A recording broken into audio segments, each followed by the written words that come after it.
महाराष्ट्र में आगामी विधानसभा चुनाव को देखते हुए बहुजन समाज पार्टी ने जोरदार तैयारियां शुरू कर दी है, जिसके तहत पार्टी कार्यकर्ताओं में जोश भरने तथा जिताऊ उम्मीदवारों को टिकट दिए जाने का निर्णय लिया है। इसी कड़ी में महाराष्ट्र बहुजन समाज पार्टी के महाराष्ट्र प्रदेश अध्यक्ष एडवोकेट सुनील डोंगरे के नेतृत्व में धारावी के पुराने समाज सेवक मनोहर रायबागे को उम्मीदवारी देते हुए पार्टी में शामिल कर लिया है।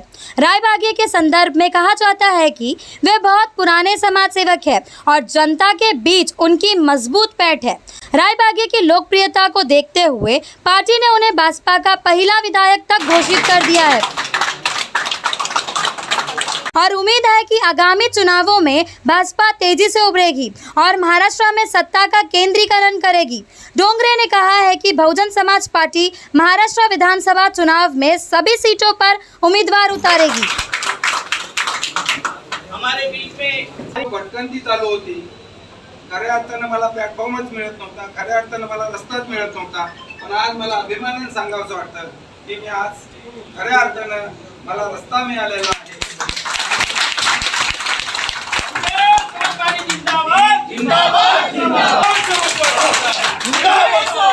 मी माझ्या घरात आलेलो आहे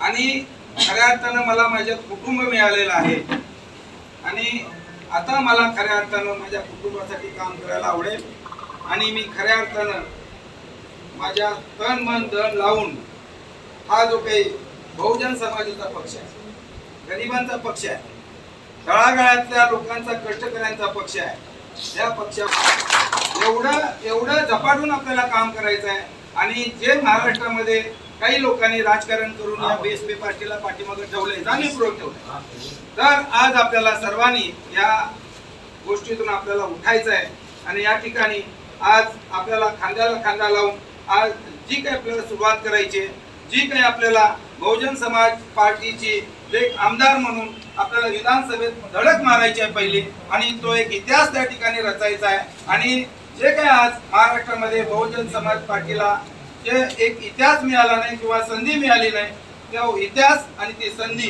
दोन्ही या ठिकाणी आपल्याला मिळवून द्यायचं आहे बहुजन पार्टी। साथियों, आज बहुत हर्षोल्लास का दिन हमारे लिए भी और आप सभी लोगों के लिए भी, क्योंकि कई सालों से हम इस दिन की तलाश में थे। निरंतर रूप से बहुजन समाज का हर वो कार्यकर्ता सबका काम कर रहा है, पदाधिकारी काम कर रहा है, रात दिन मेहनत कर रहा है। आज मुझे लगता है वो उनकी मेहनत रंग लाई और मेहनत ऐसे रंग लाई कि आज मनोहर राव रायबागे साहब बहुजन समाज पार्टी में उन्होंने पदार्पण किया, प्रवेश किया। तो आप सभी से रिक्वेस्ट करता हूँ, मैं being the president of Maharashtra Bahujan Samaj party, आज उनका पार्टी में मैं विधिवत प्रवेश करता हूँ।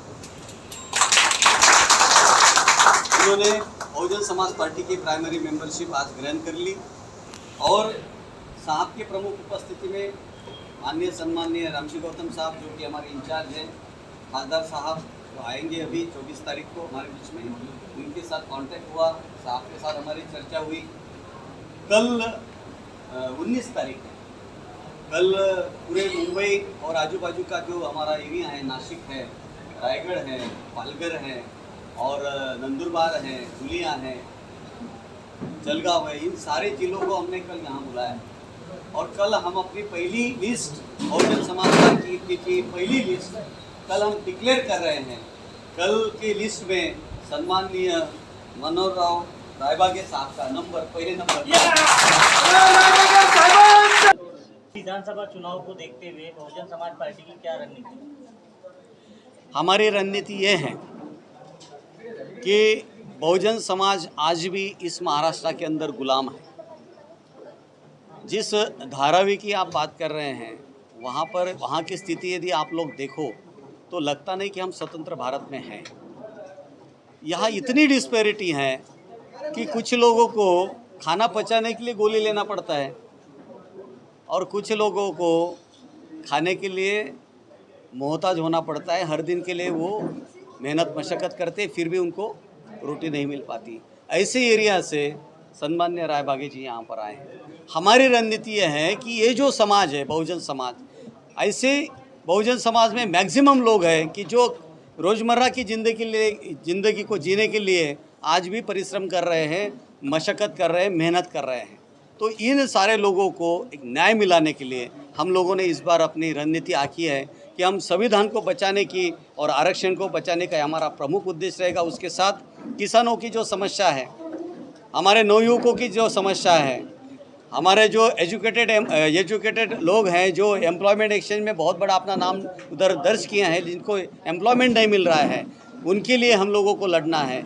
महिलाओं के लिए लड़ना है, इस महाराष्ट्र के अंदर महिलाएं सुरक्षित नहीं है, उनके लिए हमें लड़ना है। ये सारी चीज़ें लेकर हम लोग चल रहे हैं। उसी के साथ साथ जो एजुकेटेड लोग हैं जिनको नौकरियां मिली है 206 के बाद, उसकी नई पेंशन का जो मामला है, नई पेंशन, उसको पेंशन नहीं मिल रही है, कई सालों से बेचारे लगे हुए हैं।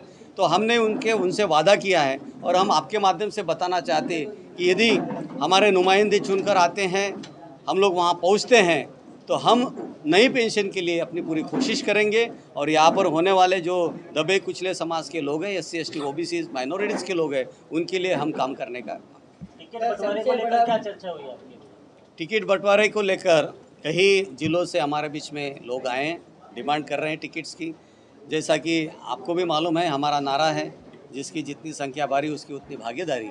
हम ये देख रहे हैं कि बहुजन समाज का हर तबका जो अलग अलग जाति धर्म से आया है, वो सारे तबकों को हम उचित प्रतिनिधित्व दें, और उसलिए हम काम कर रहे हैं। सबसे बड़ी बात, अभी धारावी विधानसभा में से आपने उम्मीदवार को आज डिक्लेयर किया है, लिस्ट भी डिक्लेयर हो जाएगी कुछ दिनों में, लेकिन जो धारावी विधानसभा जो क्षेत्र है, इस बार कोई आम चुनाव नहीं है। इसमें बड़े बड़े चेहरे जिस गढ़ से ये छोड़ के रायबागे साहब आपके पक्ष में है। हमने कल एक नया नाम देखा, उनके सोशल वर्क भी धारावी जैसे क्षेत्र में देखा है, समीर वानखेड़े जी का, उनका भी नाम धारावी विधानसभा क्षेत्र से डिक्लेयर होने की चांसेस लग रहे हैं। क्या लग रहा है कि अगर वो आएंगे और पहले से ही कांग्रेस की जो पार्टी वहाँ पे जो उम्मीदवार है, तो इस बार जो टफ होगा, तो कैसे आप लोगों को जिताने के लिए कितने आगे तक काम करेंगे? आपने बहुत अच्छा प्रश्न किया, मुझे अच्छा लगा। मुझे ये लगता है कि धारावी जो कि ऐसा जिसका socio economical status, geographical status, उनकी रोज़मर्रा की ज़िंदगी और उनकी समस्याएं, ये उसी को मालूम हो सकती है जो वहाँ पे रहता है। और सन्मान्य रायबागे साहब, उनको हर दिन उनकी क्या प्रॉब्लम है, क्या समस्या है, ये उनसे जानते हैं, हर दिन वहाँ पे रहते हैं। उनकी समस्याओं को बहुत नज़दीक से जिन्होंने जाना है, वही उनकी समस्याओं को पूरा कर सकते हैं। एक कहावत है, the wearer knows where the shoe pinches. वो समस्या है उसी को मालूम हो सकती है जिसने वो जिया है। सन्मान्य रायबागे साहब ने जिया है। अब एक IRS आदमी, उसके पीछे क्या क्या हुआ है आप सब जानते हैं मीडिया वाले। वो आदमी जो बंगले में रहने वाला है, चांदी के चम्मच से खाने वाला आदमी, वो ऐसे गरीबों की प्रॉब्लम्स को क्या जानेगा साहब। और मुझे पूरा विश्वास है, इसके पहले आप इन गरीब लोगों के वोट ऐसे बटोर सकते थे पैसा देकर और ये सारी चीज़ें कर कर, लेकिन इस बार आप ये नहीं कर पाओगे, क्योंकि आपका सही मसीहा, आपके बारे में सही सोचने वाला आदमी वहाँ पर अभी खड़े रहने वाला है। क्षेत्र में चुनाव से पहले ही गायकवाड़ मुक्त धारावी जो अभियान चल रहा है, इस विषय में क्या कहेंगे? लगभग कितनी तैयारियां हो चुकी है आपकी अब तक? मैं एक आपको बोलना चाहता हूँ, मेरा विजन है, मैं खाली विकास के लिए लड़ रहा हूँ। मैं दूसरों को बुरा बोल के मैं खुद को बड़ा नहीं करना चाहता हूँ। मैं एक ऐसा इंसान हूँ कि मेरी लड़ाई जो है वो मेरी धारावी की जो समस्या है, धारावी की जो तकलीफ़ है, उसके खिलाफ है। मेरा जो कैंडिडेट है, मेरा जो उम्मीदवार है, वो धारावी अविकासित जो हुए हैं वो विकास करने के लिए मैं खड़ा हूँ। और मेरा उम्मीदवार वहाँ का जो तकलीफ़ है वो है, उसके साथ मैं लड़ूंगा। वो उम्मीदवार मेरा जो तकलीफ़ है उसको दूर करूँगा। ये मेरा मेन काम है। मैं किसको भी यहाँ, और जो मेरे खिलाफ में लोग, खिलाफ मतलब जो धारावी में आज अलग अलग पार्टी से लोग हैं, उनको भी मैं जब भी चुन के आऊँगा तभी उनको भी धारावी के विकास के लिए उनको भी साथ में लूँगा, और सबको मिल के धारावी का विकास करने का मैं यहाँ स्वप्न ले रहा हूँ। और मैं एक प्रतिज्ञा ले रहा हूँ कि मेरा यह धारावी में कोई भी कैंडिडेट मेरे खिलाफ, उसके खिलाफ मैं नहीं लड़ रहा हूँ। मैं धारावी के प्रॉब्लम के खिलाफ लड़ रहा हूँ।